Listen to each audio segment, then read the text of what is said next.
At a recent event in Cannes, Hasbro Studios president Stephen J. Davis was asked a question about the future of the Transformers movies, to which he said the following. Well, you're going to see a new Transformers movie coming from Hasbro and Paramount and Michael Bay and our other partners. In fact, we just finished, as some of you may have read, just an incredible experience. We decided that we wanted to plot out the next 10 years of the Transformers franchise, so we got together in a room over a 3-month period of time. 9 of some of the most creative writers I have ever worked with, shepherded by Akiva Goldsman, who many of you know won an Academy Award for A Beautiful Mind and wrote a bunch of great movies, and they plotted out the next 10 years of Transformers. Similarly, we are doing the same in television and in digital. So stay tuned. Transformers 5 is on its way, and 6, and 7, and 8.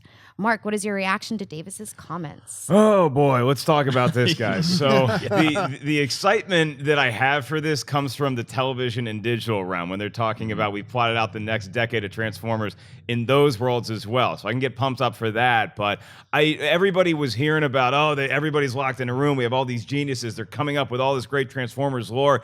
And then Michael Bay is going to direct Transformers 5. And that wasn't news until about a week ago. So I can't help but think that a lot of these talented people got in a room, were coming up with some really cool stuff, and then Michael Bay walks in drinking a Bud Light and is like, hey, you know what, I'm going to direct this movie. And so that I can't help but think that that might put the brakes on some of the cool creative things that they were doing, because Michael Bay has his vision and made the first 4 movies, and they did so well financially that he can do whatever he wants. So I can't get excited about the future of more Transformers films just yet. The television and digital stuff, though, could be awesome. Jason?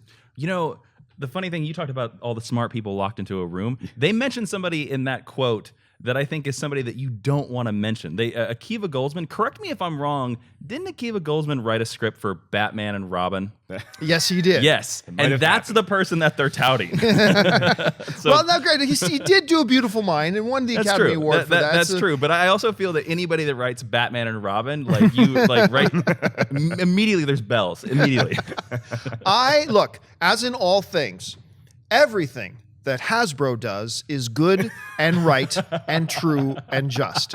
Full disclaimer, my wife is a senior person over at Hasbro. So that being said, this is like saying you have a world-class athlete, and we have gathered together the top nutritionists, doctors, athletic performance, guys, all together to really hone in on this athlete's health and performance.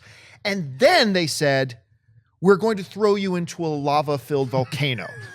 That's what this is. That Michael Bay is the lava-filled volcano. Take that as you will.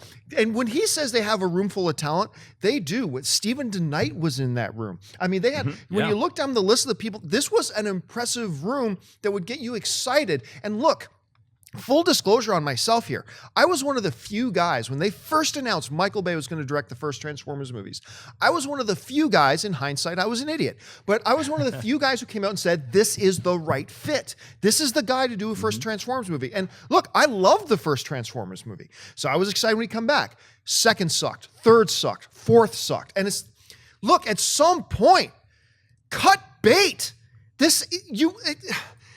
It's great that you have this room full of talent, and it's great that you're talking about Transformers 5, 6, 7, and 8, and that's awesome. But as long as Michael Bay's name is still directed at this point, and I still stand by the first Transformers movie, kudos to you. I love The Rock.